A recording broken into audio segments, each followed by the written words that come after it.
PM ശ്രീയെ ചൊല്ലി UDF-നുള്ളിൽ ഭിന്നത നിലനിൽക്കെ മന്ത്രിസഭാ ഉപസമിതിയുടെ അന്തിമ യോഗം ഇന്ന് ചേരും. വിദ്യാഭ്യാസ മന്ത്രി N. ഷംസുദ്ദീന്റെ അധ്യക്ഷതയിലാണ് യോഗം. ഉപസമിതി റിപ്പോർട്ട് നാളത്തെ മന്ത്രിസഭാ യോഗത്തിന് മുന്നോടിയായി സർക്കാരിന് സമർപ്പിക്കും. അതേസമയം വിവാദം വിടാതെ പിന്തുടരുന്നതിനാൽ പദ്ധതിയുടെ കാര്യത്തിൽ അന്തിമ തീരുമാനം വൈകാനാണ് സാധ്യത. വിശദാംശങ്ങളുമായി അൻഫിൽ ഡിസൂസ ചേരുകയാണ്.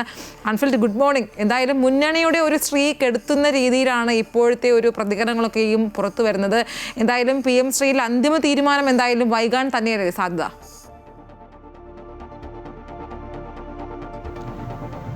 ശരി, അത് തന്നെയാണ്. കാരണം PMC സംബന്ധിച്ച് PMC പദ്ധതിയിൽ പ്രതിപക്ഷത്തു നിന്നുള്ള പ്രതിഷേധവും വിമർശനങ്ങൾക്കപ്പുറത്തേക്ക് ഭരണ മുന്നണിയിൽ പോലും പ്രത്യേകിച്ച് മുസ്ലിം ലീഗ് ഒരു വ്യത്യസ്തമായ ഒരു അഭിപ്രായം പരസ്യമായി തന്നെ പ്രകടിപ്പിച്ചു. ഈ ഒരു സാഹചര്യത്തിൽ UDF കൺവീനർ വാർത്താ സമ്മേളനത്തിൽ PMCയുമായി സർക്കാർ മുന്നോട്ട് പോകും എന്ന രീതിയിൽ അദ്ദേഹം മറുപടി നൽകിയിരുന്നു. അപ്പോൾ UDF-ൽ വലിയ രീതിയിൽ ചർച്ചയാകാത്ത, UDF-ൽ തീരുമാനമാകാത്തൊരു വിഷയത്തിൽ എന്തുകൊണ്ട് UDF കൺവീനർ അങ്ങനെ ഒരു പ്രതികരണം നടത്തി? അതിൽ പ്രതിഷേധിച്ചുകൊണ്ട് ഒരു വിയോജിപ്പിൻ്റെ ഒരു അതൃപ്തിയുടെ സ്വരം കടുത്ത ഭാഷയിൽ തന്നെ PK കുഞ്ഞാലിക്കുട്ടിയുടെ ഭാഗത്തുനിന്നുണ്ടാവുകയും PMC എങ്ങനെ നടപ്പാക്കാതിരിക്കാമെന്നാണ് സർക്കാർ ആലോചിക്കുന്നത്. അതായത് PMCയുടെ കാര്യത്തിൽ ഉടനെ ഒരു തീരുമാനം ഉണ്ടാവുകയില്ല എന്നൊരു ധ്വനിയാണ് ലീഗിൻ്റെ ഭാഗത്തുനിന്നുണ്ടാകുന്നത്. PK കുഞ്ഞാലിക്കുട്ടി അങ്ങനെ പരസ്യമായി ഒരു ഭാഗത്ത് ലീഗ് നിൽക്കുമ്പോൾ കോൺഗ്രസിനുള്ളിലും കടുത്ത അതൃപ്തിയുണ്ട്. കാരണം മന്ത്രിസഭാ ഉപസമിതിയൊക്കെ ചർച്ച ചെയ്യുകയും മന്ത്രിസഭാ ഉപസമിതി വെക്കുകയൊക്കെ ചെയ്തത് എല്ലാ ഘടകകക്ഷി അംഗങ്ങളുമായി ആലോചിച്ച് തന്നെയാണ്. അതിനുശേഷം ലീഗിന് മാത്രം ഒരു വിയോജിപ്പ് എന്ന രീതിയിൽ ഒരു പ്രതീതി സൃഷ്ടിക്കുന്നു എന്ന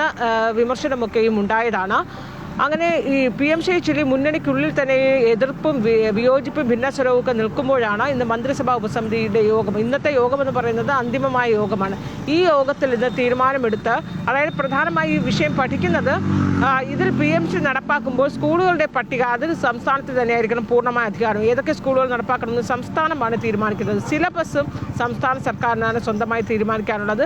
ആ PMC നടക്കുന്ന സ്കൂളുകളിൽ കേന്ദ്ര സർക്കാരിൻ്റെ സിലബസ് അനുസരിച്ച് മുന്നോട്ട് പോകാൻ കഴിയുകയില്ല.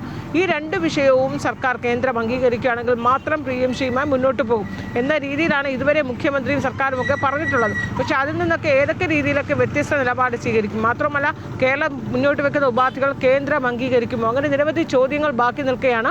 ഇന്ന് ഉപസമിതിയുടെ റിപ്പോർട്ട് സർക്കാരിന് സമർപ്പിക്കുന്നത്. നാളെയാണ് മന്ത്രിസഭാ യോഗം. ആ മന്ത്രിസഭാ യോഗത്തിന് മുൻപ് ഈ റിപ്പോർട്ട് ലഭിക്കണം. ഇപ്പോൾ കഴിഞ്ഞ മന്ത്രിസഭാ യോഗത്തിലൊന്നും ഈ വിഷയം ചർച്ച ചെയ്തില്ല. അന്നൊക്കെ ഉപസമിതിയുടെ റിപ്പോർട്ട് ലഭിക്കാത്തത്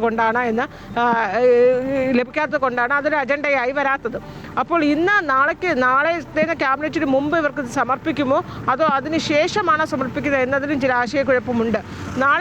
നാളത്തെ മന്ത്രിസഭാ യോഗത്തിന് മുമ്പ് സമർപ്പിക്കുകയാണെങ്കിൽ ഉറപ്പായി അതൊരു അജണ്ടയായി വരികയും സർക്കാർ ഒരു തീരുമാനം പ്രഖ്യാപിക്കുമെന്ന് തന്നെ നമുക്ക് പ്രതീക്ഷിക്കാം. പക്ഷേ അപ്പോഴും ഉയരുന്നൊരു ചോദ്യമെന്ന് പറയുന്നത്, ലീഗിനുള്ളിൽ അങ്ങനെ ഉയരുന്ന ഒരു അസ്വാരസ്യങ്ങൾക്കിടയിൽ ഒരൊറ്റ ദിവസം കൊണ്ടോ ഈ മന്ത്രിസഭാ ഉപസമിതിയുടെ റിപ്പോർട്ട് കൊണ്ടോ ഉടനെ തന്നെ സർക്കാരിന് തീരുമാനമെടുക്കാൻ കഴിയുമോ എന്നൊരു ചോദ്യം ഉയരുന്നു. അങ്ങനെയെങ്കിൽ നിലവിലെ വിവാദങ്ങൾക്കിടെ പ്രത്യേകിച്ച് പ്രതിപക്ഷമൊക്കെ തന്നെ കേന്ദ്രമന്ത്രിയുടെ മറുപടിയിലൊക്കെ പ്രതിപക്ഷം വലിയ രീതിയിലാണ് പ്രതിഷേധവുമായി രംഗത്തുള്ളത്.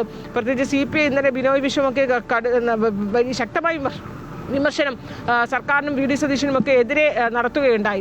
അപ്പോൾ പ്രതിപക്ഷം വളരെ ശക്തമായി നിൽക്കുകയും ഈ പദ്ധതി മുന്നോട്ട് പോകാൻ അനുവദിക്കുകയില്ല എന്ന രീതിയിൽ പ്രതിഷേധമൊക്കെ ഉയർത്തുന്ന ഒരു സാഹചര്യത്തിൽ ഉടനെ ഒരു തീരുമാനം PMC വിഷയത്തിൽ നിന്ന് എടുക്കാൻ സർക്കാർ സാധ്യതയില്ല.